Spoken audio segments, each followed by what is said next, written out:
السلام علیکم ورحمۃ اللہ تعالی وبرکاتہ۔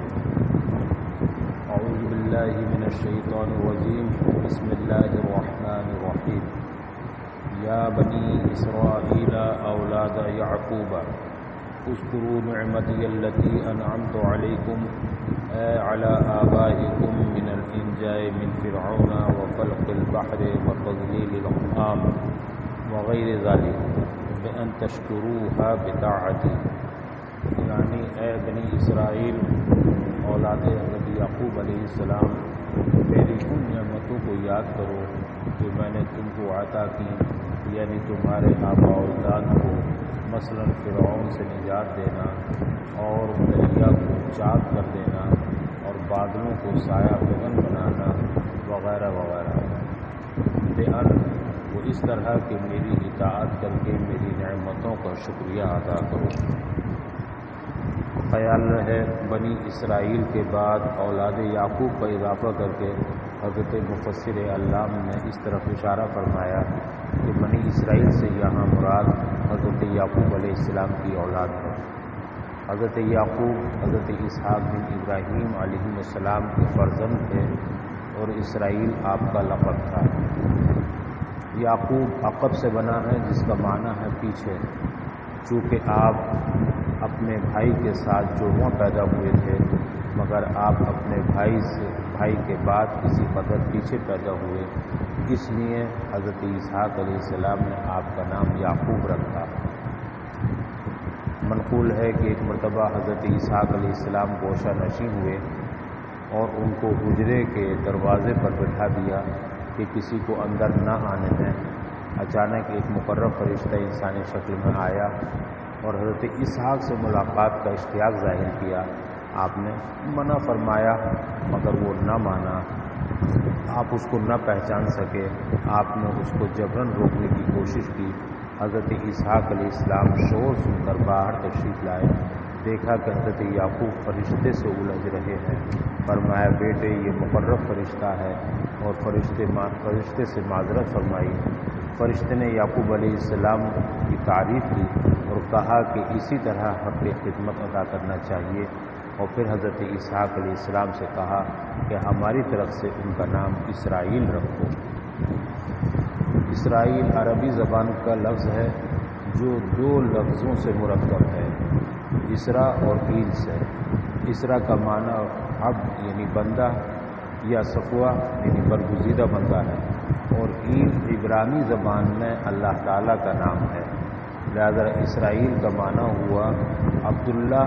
یا صفوت اللہ، یعنی اللہ کا بندہ یا اللہ کا مقبول بندہ۔ اسرائیل عجمہ اور علم ہونے کی وجہ سے غیر منصرف ہے۔ یہ بھی خیال رہے کہ حضرت سیدنا ابراہیم علیہ السلام سے دو نسلیں چلی، ایک حضرت بی بی ہاجرہ کے بطن کے فرزند حضرت اسماعیل علیہ السلام سے، یہ نسل بنی اسماعیل کہلائی، اور آگے چل کر قریش اسی کی ایک شاخ پیدا ہوئی۔ دوسری نسل حضرت بی بی سارہ کے بطن کے فرزند حضرت یعقوب یعنی اسرائیل سے چلی،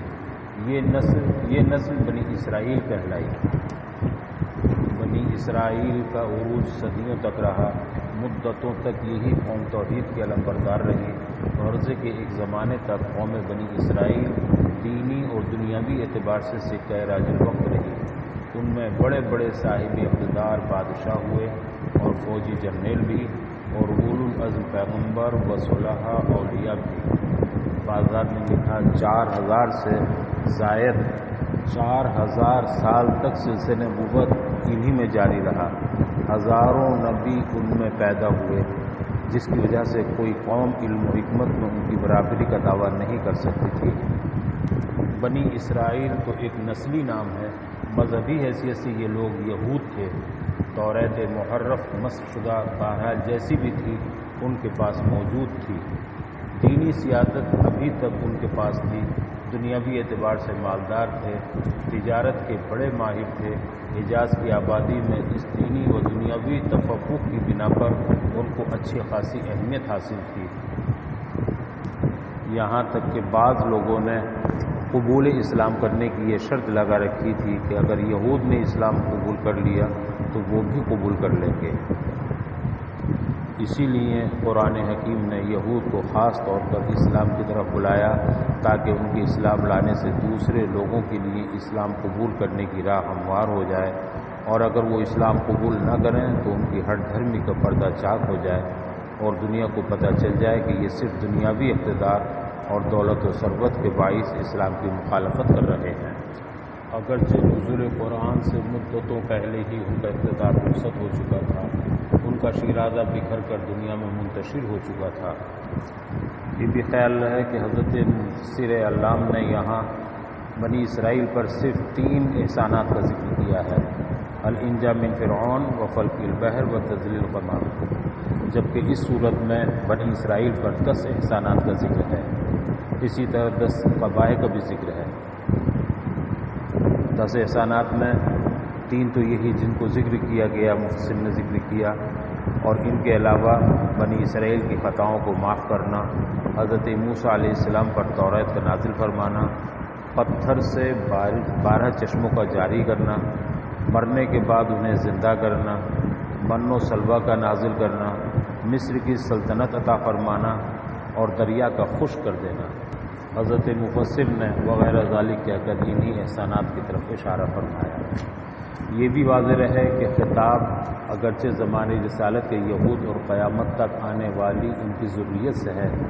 حالانکہ مذکورہ احسانات ان کے آباء و اجداد پر ہوئے تھے، مگر چونکہ باپ دادا پر احسان اولاد پر ہی احسان ہوتا ہے، اس لیے خطاب درست ہے اور کسی اعتراض کی گنجائش نہیں۔ وَأَوْفُوا بِعَهْدِي الَّذِي عَهَدتُّهُ إِلَيْكُمْ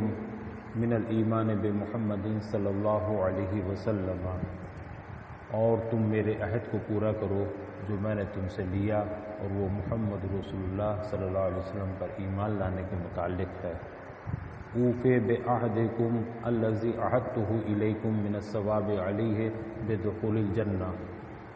اور میں تمہارے عہد کو پورا کروں گا جو میں نے تمہارے ساتھ کیا ہے، یعنی ایمان لانے پر جنت میں داخل کر کے ثواب عطا کروں گا۔ اوفو، تم پورا کرو، یہ ایفا سے اب جمع مذکر حاصل ہے۔ اوفے، میں پورا کروں گا، یہ ایفا سے مضارع واحد متکلم ہے، یعنی اوفو بعہدی اوفے بعہدکم، تم میرا عہد پورا کرو، میں تمہارا عہد پورا کروں گا۔ یہ بھی واضح رہے کہ اللہ تعالیٰ پر کچھ واجب نہیں، مگر اس نے محض اپنے فضل و کرم سے اپنے بندوں سے بہت سارے وعدے فرمائے ہیں۔ مثلا تمہارے گناہ معاف کروں گا، تم کو دنیا آخرت کے غموں سے نجات دوں گا، تم کو اپنا دیدار کراؤں گا، تمہیں جنت میں داخل کروں گا، وغیرہ وغیرہ۔ یہ اس کا فضل و کرم ہے۔ وَإِيَّايَ فَارْهَبُونِ خَافُونِي فِي تَرْكِ الْوَفَاءِ بِهِ دُونَ غَيْرِي، اور مجھ ہی سے ڈرو، یعنی عہد شکنی کرنے میں مجھ سے ڈرو، نہ کہ میرے علاوہ کسی اور سے۔ دونا غیری سے بیان اختصاص کی طرف اشارہ ہے، جس کا حاصل یہ ہے کہ یہاں آیت میں ایایا جو بظاہر فرحبون کا معمول مقدم ہے، دراصل فعل محذوف کا معمول ہے۔ تقدیری عبارت یوں ہوگی ایایا ارہبو فرحبونی، گویا یہاں تکرار فعل ہے جو حصر میں ابلغ ہے بنسبت اس حصر کے جو تقدیم مفعول سے مستفاد ہوتی ہے۔ یہ بھی خیال رہے کہ حضرت مفسر نے فرحبون کی تفسیر خافونے سے کی ہے جو قریب المعنی ہے، لیکن پھر بھی خوف اور رہب میں قدر فرق ہے، اور وہ یہ ہے کہ خوف کا معنی ہے محض ڈر جانا۔ مثلا جب عذاب آخرت کا بیان سنا تو دل کانپ اٹھا، یہ خوف ہے، اور جب اللہ کی پکڑ سے ڈر کر گناہوں سے توبہ کر لی اور پھر ان کے قریب نہ گیا، یہ رہب ہے۔ اس سے معلوم ہوتا ہے کہ اس آیت میں خاص طور سے علماء بنی اسرائیل ہی کو خطاب ہے، جو اس بات سے خوف زدہ تھے کہ اگر وہ ایمان لے آئیں گے تو ان کے عقیدت مندوں سے جو مالی منفعت انہیں حاصل ہو رہی ہے وہ بند ہو جائے گی۔ لہذا اللہ تعالیٰ نے انہیں متنبہ فرمایا کہ ایسی باتوں سے ہراساں مت ہو اور نقض عہد سے توبہ کر کے نبی آخر الزماں صلی اللہ علیہ وسلم پر ایمان لے آؤ، اور اپنے خدا سے ڈرو جو روزی رساں ہے۔ وآمنوا بما أنزلت من القرآن مصدقا لما معكم من التوراة بموافقته له في التوحید والنبوة، اور اس قرآن پر ایمان لاؤ جو تمہاری کتابوں کی یعنی توریت کی تصدیق کے لیے میں نے نازل فرمایا ہے، توحید اور نبوت میں اس قرآن کے توریت کے موافق ہونے کی وجہ سے۔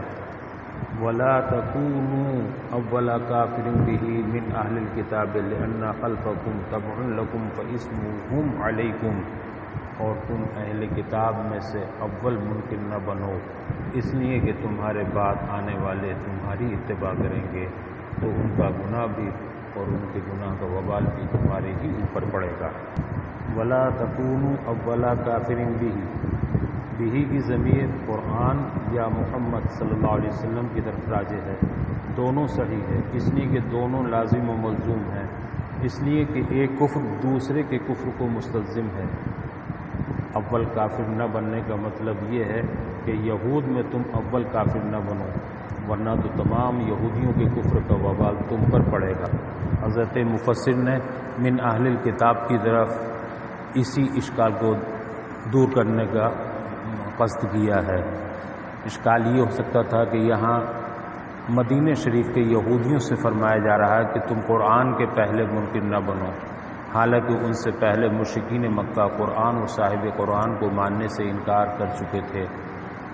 کہ حضور اقدس صلی اللہ علیہ وسلم سے بعثت کے بعد 13 سال تک مکہ اور اطراف مکہ میں تبلیغ فرمائی، اس کے بعد مدینہ تشریف لائے۔ حضرت مفسر نے اسی اشکال کو دور کیا کہ یہاں حقیقی اولیت مراد نہیں بلکہ مراد یہ ہے کہ تم کتابیوں میں پہلے منکر نہ بنو کہ تمہارے انکار سے گرد و نواح کے اسرائیلی بھی انکار کر دیں گے اور تم ان کے لحاظ سے پہلے کافر بنو گے، یا یہ مراد ہے کہ تم اپنی آئندہ نسل کے لحاظ سے پہلے کافر نہ بنو کیونکہ اولاد اکثر اپنے آباء و اجداد ہی کے دین پر ہوتی ہے، تو قیامت تک آنے والے کتابیوں کے لحاظ سے تم پہلے کافر بن جاؤ گے اور ان کا گناہ بھی تمہارے ہی سر پڑ جائے گا۔ وَلَا تَشْتَرُوا تَسْتَبْدِلُوا بِآيَاتِي الَّتِي فِي كِتَابِكُم مِّن نَّعْتِ مُحَمَّدٍ صلی اللہ علیہ وسلم ثَمَنًا قَلِيلًا عِوَضًا يَسِيرًا مِّنَ الدُّنْيَا أَيْ لَا تَكْتُمُوهَا خَوْفَ فَوَاتِ مَا تَأْخُذُونَهُ مِّن سَفَلَتِكُمْ، اور اے بنی اسرائیل میری ان آیتوں کو جو تمہاری کتاب میں ہیں مثلا محمد صلی اللہ علیہ وسلم کی صفات کو حقیر قیمت کے عوض فروخت نہ کرو، یعنی دنیاوی معمولی معاوضہ اور حقیر پونجی سے تبدیل نہ کرو، یعنی ان صفات کو اس حقیر معاوضے کے فوت ہونے کے خوف سے مت چھپاؤ جس کو تم اپنے کمزور طبقوں سے وصول کرتے ہو۔ واضح رہے آیتوں کو تھوڑی اور حقیر قیمت پر فروخت نہ کرنے کا یہ مطلب ہرگز نہیں کہ اگر زیادہ معاوضہ مل جائے تو احکام الہیہ کا سودا کر لو، آیات کا سودا کر لو، بلکہ مطلب یہ ہے کہ احکام الہی کے مقابلے میں دنیاوی مفادات کو اہمیت نہ دو۔ احکام الہی تو اتنے قیمتی ہیں کہ ساری دنیا کا مال و متاع بھی ان کے مقابلے میں ہیچ اور ثمن قلیل ہے۔ اس آیت میں اصل مخاطب اگرچہ بنی اسرائیل ہیں لیکن یہ حکم قیامت تک آنے والوں کے لیے عام ہے۔ جو بھی ابطال حق یا اثبات باطل یا کتمان علم کا ارتکاب اور احقاق حق سے محض طلب دنیا کے لیے گریز کرے گا وہ اس وعید میں شامل ہوگا۔ مفسرین نے اس آیت کا شان نزول بیان کرتے ہوئے فرمایا ہے کہ یہ آیت کعب بن اشرف اور دوسرے رؤساء و علماء یہود کے حق میں نازل ہوئی جو اپنی قوم کے جاہلوں اور کمینوں سے روپیے وصول کرتے اور ان پر سالانہ نذرانہ مقرر کرتے تھے اور پھلوں اور نقد مالوں میں سے اپنے حق معین کر لیے تھے انہیں اندیشہ ہوا کہ توریت میں جو حضور صلی اللہ علیہ وسلم کی نعت و صفت ہے اگر اس کو ہم ظاہر کریں تو قوم حضور پر ایمان لے آئے گی اور ان کو کوئی پوچھنے والا نہ رہے گا، ان کے نذرانے پھیکے پڑ جائیں گے، نذرانے ٹھنڈے ہو جائیں گے اور یہ تمام منافع جاتے رہیں گے۔ اس لیے انہوں نے اپنی کتابوں میں تغیر کی اور حضور کی نعت کو بدل ڈالا۔ جب ان سے لوگ دریافت کرتے تو توریت میں حضور کے کیا اوصاف ہیں تو وہ چھپا لیتے اور ہرگز نہ بتاتے۔ اس پر یہ آیت کریمہ نازل ہوئی۔ یہاں ایک اشکال یہ بھی پیدا ہو سکتا ہے کہ اس آیت کریمہ لا تشتروا بآیاتی ثمنا قلیلا یعنی میری آیتوں کے بدلے تھوڑی قیمت نہ لو، قیمت لینے کے بارے میں کہا گیا ہے، حالانکہ کسی چیز سے قیمت یعنی دام نہیں خریدا جاتا، بلکہ کوئی بھی چیز قیمت دے کر دام دے کر خریدی جاتی ہے، کیونکہ قیمت وہ چیز کہلاتی ہے، ثمن وہ چیز کہلاتی ہے جو بذات خود کوئی فائدہ نہ دے بلکہ اس سے فائدہ مند چیزیں حاصل کی جائیں۔ مثلا روپیہ پیسہ ہے جو نہ کھایا جا سکتا ہے اور نہ پہننے میں آ سکتا ہے، البتہ اس سے غذا اور لباس وغیرہ خریدتے ہیں جو کھانے اور پہننے میں استعمال ہوتے ہیں، ان سے نفع حاصل ہوتا ہے۔ لہذا یہاں آیت کا ظاہری مفہوم عرف اور عادت کے خلاف ہے۔ اس اشکال کا جواب یہ ہے کہ جس طرح قیمت اور متاع میں مقصود بالذات متاع ہے اور قیمت متاع حاصل کرنے کا ذریعہ ہے، اسی طرح دنیا اور آخرت میں انسان کے لیے مقصود بالذات آخرت کے منافع ہیں اور دنیا منافع آخرت حاصل کرنے کا ذریعہ ہے کہ یہ خود نفع بخش نہیں بلکہ آخرت کی زندگی بنانے اور بگاڑنے کا آلہ ہے۔ اسی لیے تو فرمایا گیا الدنیا مزرعۃ الآخرہ، دنیا آخرت کی کھیتی ہے، لہذا دنیا قیمت اور آخرت اصل مقصود یعنی متاع ہے۔ اور بنی اسرائیل نے آیات الہی کے عوض دنیا کو لیا تو گویا اصل کے بدلے قیمت کو خریدا، اس لیے یہاں بطور استعارہ فرمایا گیا ولا تشتروا بآیاتی ثمنا قلیلا، جس میں آیت اور ثمن قلیل کا استعارہ کیا گیا ہے متاع اور قیمت سے، اسے استعارہ مصرحہ کہتے ہیں۔ وَإِيَّايَ فَاتَّقُونِ خَافُونِي فِي ذَلِكَ دُونَ غَيْرِي، اور صرف مجھ سے ڈرو، یعنی اس معاملے میں مجھ سے ڈرو نہ کہ میرے علاوہ کسی اور سے۔ وَلَا تَلْبِسُوا تَخْلِطُوا الْحَقَّ الَّذِي أَنزَلْتُ عَلَيْكُمْ بِالْبَاطِلِ الَّذِي تَفْتَرُونَهُ، اور اس حق کو جو میں نے تمہاری طرف نازل کیا ہے اس باطل کے ساتھ جس کو تم گڑھتے ہو، خلط ملط نہ کرو۔ یہاں بھی حضرت مفسر علیہ رحمہ نے لا تلبسو کی تفسیر تخلطو سے کر کے اس بات کی طرف اشارہ کیا ہے کہ تلبسو لبسن یا لبسن سے بنا ہے، جس کا معنی ہے ملاوٹ کرنا، اور یہ وہاں بولا جاتا ہے جہاں ملاوٹ ایسی ہو کہ اصل و نقل کی پہچان ہی ختم ہو جائے، جیسے دودھ میں پانی ملا دینا۔ چونکہ علماء یہود کی عادت یہ تھی کہ وہ کتب سماویہ میں کبھی آمدن کسی عقیدہ یا غرض کو ثابت کرنے کے لیے کچھ گھٹا یا بڑھا دیتے تھے، اور کبھی شرح کے طور پر اس میں کچھ لکھ دیتے تھے، اور اس پر طرفہ یہ کہ متن اور شرح یعنی مزید علیہ اور مزید میں امتیاز کے لیے کوئی علامت اور نشانی بھی نہ رکھتے تھے۔ اسی طرح جو کتابیں حوادث میں تلف ہو گئی تھیں انہی کے نام سے اپنے طور پر کچھ تصنیف کر دیتے تھے، اور اس میں بھی قدیم و جدید اور اصل و نقل کی کوئی علامت نہیں رکھتے تھے۔ اسی لیے یہاں لا تلبسو فرمایا گیا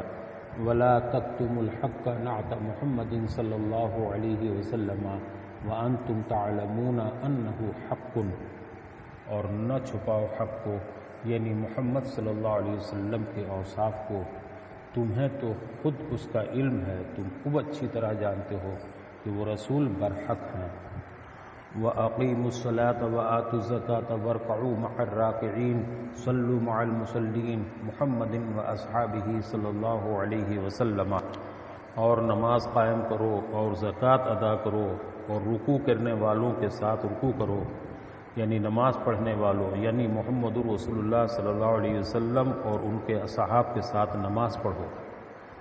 وَارْكَعُوا مَعَ الرَّاكِعِينَ کی تفسیر صلوا مع المصلین سے کر کے اس بات کی طرف اشارہ کر دیا کہ یہاں جز بول کر کل مراد، چونکہ رکوع نماز کا ایک مستقل رکن ہے، اس لیے تسمیت الکل باسم جزئی کے قبیل سے ہے۔ اور اجزائے صلاۃ میں رکوع کی تخصیص اس لیے ہے کہ یہودیوں کی نماز میں رکوع نہیں تھا، مطلب یہ ہے کہ تم وہ نماز پڑھو جس میں رکوع بھی ہو، اور مع الراکعین سے اشارہ کر دیا کہ جماعت سے پڑھو۔ خطاب چونکہ یہود کو ہے اس لیے ان سے کہا جا رہا ہے کہ تم ایسی نماز پڑھو جس میں رکوع بھی ہو اور با جماعت ہو، چونکہ یہود کی نماز میں سجدہ تو تھا مگر رکوع نہیں تھا، اس لیے رکوع والی نماز محمد رسول اللہ صلی اللہ علیہ وسلم کے ساتھ آپ کے اصحاب کے ساتھ پڑھنے کا حکم دیا گیا۔ مطلب یہ ہے کہ تم محمد رسول اللہ اور ان کے اصحاب پر رسول اللہ پر ایمان لے آؤ اور ان کے جیسی نماز ادا کرو۔ وَنَزَلَ فِي عُلَمَائِهِمْ وَقَدْ كَانُوا يَقُولُونَ لِأَقْرَبَائِهِمُ الْمُسْلِمِينَ اثْبِتُوا عَلَى دِينِ مُحَمَّدٍ فَإِنَّهُ حَقٌّ، اور آئندہ آیت ان علماء یہود کے بارے میں نازل ہوئی جو اپنے مسلمان قرابتداروں و رشتہ داروں سے کہا کرتے تھے کہ دین محمد پر ہی قائم رہو، اس لیے کہ وہ حق ہے۔ أَتَأْمُرُونَ النَّاسَ بِالْبِرِّ بِالْإِيمَانِ بِمُحَمَّدٍ صلی اللہ علیہ وسلم وَتَنْسَوْنَ أَنفُسَكُمْ تَتْرُكُونَهَا فَلَا تَأْمُرُونَهَا بِهِ وَأَنْتُمْ تَتْلُونَ الْكِتَابَ التَّوْرَاةَ وَفِيهَا الْوَعِيدُ عَلَى مُخَالَفَةِ الْقَوْلِ الْعَمَلَ أَفَلَا تَعْقِلُونَ سُوءَ فِعْلِكُمْ فَتَرْجِعُونَ، یعنی اے علماء یہود، کیا تم لوگوں کو نیکی یعنی محمد رسول اللہ صلی اللہ علیہ وسلم پر ایمان لانے کا حکم کرتے ہو اور خود کو بھول جاتے ہو کہ خود کو ایمان کا حکم نہیں کرتے، باوجود یہ کہ تم کتاب تورات پڑھتے ہو اور اس میں قول و فعل کی مخالفت پر وعید موجود ہے؟ کیا تم اس غلط روش کو سمجھتے نہیں ہو؟ افلا تعقلون سوء فعلکم، کیا تم اپنے اس فعل کی برائی کو، اس عملی بدروی کو کیا تم سمجھتے نہیں ہو؟ فترجعون، کہ تم اس قول و فعل کے تضاد سے باز آ جاؤ۔ فجملۃ النسیان محل الاستفہام الانکاری، یہ جملہ نسیان یعنی تنسون انفسکم، یہ استفہام انکاری کے محل میں ہے۔ مطلب یہ ہے کہ انکار کا تعلق تنسون انفسکم سے ہے، نہ کہ تأمرون الناس سے، اس لیے کہ امر بالبر، امر بالمعروف تو ہر شخص کے لیے حسب استطاعت مندوب اور مطلوب ہے، اور اپنے معاملات میں صبر اور نماز سے مدد طلب کرو۔ الحبس للنفس علی ما تکرہ، نفس جس کو ناپسند کرے اس کو کرنے پر نفس کو مجبور کرنے کو صبر کہتے ہیں، یعنی نفس کو اس کی مرغوب اور مطلوب چیزوں سے روکنا۔ خیال رہے اس میں صبر کی ساری قسمیں داخل ہیں، خواہ مصیبت پر صبر ہو یا ترک معاصی پر صبر ہو یا عبادت کی مشقتوں پر صبر ہو۔ لہذا یہاں سے ان علماء کا بھی رد ہو گیا جنہوں نے صبر سے ایک مخصوص قسم یعنی روزہ مراد لیا ہے۔ افردہ بالذکر تعظیما لشانہا، یہاں عبادات میں صرف نماز کا ذکر اس کی عظمت شان کے اظہار کی وجہ سے ہے۔ اس جملے سے اس اشکال کو بھی دور کرنا مقصود ہے کہ نماز تو صبر میں داخل ہے، کیونکہ نماز میں مشقت ہوتی ہے اور اس مشقت کو برداشت کر لینا ہی صبر ہے، پھر نماز کا ذکر الگ سے کیوں فرمایا گیا؟ اس کے جواب کی طرف حضرت مفسر علام نے اپنا قول تعظیم لشانہا کہہ کر دیا، یعنی نماز محتم بالشان ہے کہ متعدد عبادات مثلا تسبیح، تکبیر، تلاوت، درود، قیام، رکوع، سجود وغیرہ پر مشتمل ہے، اس لیے اس کا ذکر علیحدہ سے کیا۔ وفی الحدیث کان صلی اللہ علیہ وسلم اذا حزبہ امر بادر الی الصلاۃ، وقیل الخطاب للیہود لما عاقہم عن الایمان الشرہ وحب الریاست فامروا بالصبر وهو الصوم لأنه يكسر الشهوة،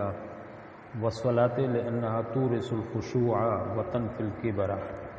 اور حدیث پاک میں ہے کہ جب نبی کریم صلی اللہ علیہ وسلم کو کوئی امر دشوار درپیش ہوتا تو آپ نماز کی طرف سبقت فرماتے۔ وقیل الخطاب للیہود، اور بعض حضرات نے فرمایا کہ یہاں خطاب یہود کو ہے، جب ان کو حرص اور حب جاہ نے ایمان لانے سے روک دیا تو ان کو صبر کا کہ وہ روزہ ہے حکم دیا گیا کہ وہ شہوت کو توڑ دیتا ہے، اور نماز کا حکم دیا گیا اس لیے کہ نماز خشوع پیدا کرتی ہے، عاجزی پیدا کرتی ہے اور تکبر کو ختم کرتی ہے۔ وَإِنَّهَا أَيْ الصَّلَاةُ لَكَبِيرَةٌ ثَقِيلَةٌ إِلَّا عَلَى الْخَاشِعِينَ السَّاكِنِينَ إِلَى الطَّاعَةِ، اور نماز بلا شبہ گراں ہے، بھاری ہے، مگر خشوع اختیار کرنے والوں پر، عاجزی اختیار کرنے والوں پر گراں نہیں ہے، یعنی اطاعت کی طرف مائل ہونے والوں پر، اطاعت سے سکون حاصل کرنے والوں پر۔ الذین یظنون یوقنون انہم ملاقو ربہم بالبعث، یعنی یہ نماز ان لوگوں پر بھاری نہیں جنہیں یقین ہے کہ انہیں قبر سے اٹھ کر اپنے رب سے ملاقات کرنا ہے، رب سے ملنا ہے۔ وَأَنَّهُمْ إِلَيْهِ رَاجِعُونَ فِي الْآخِرَةِ فَيُجَازِيهِمْ، اور جنہیں اس بات کا یقین ہے کہ وہ اسی کی طرف لوٹنے والے ہیں آخرت میں، پھر اللہ انہیں بدلہ دے گا۔ فَيُجَازِيهِمْ، پھر اللہ تعالیٰ انہیں ان کے اعمال کی جزا دے گا۔ السلام علیکم ورحمۃ اللہ تعالی وبرکاتہ۔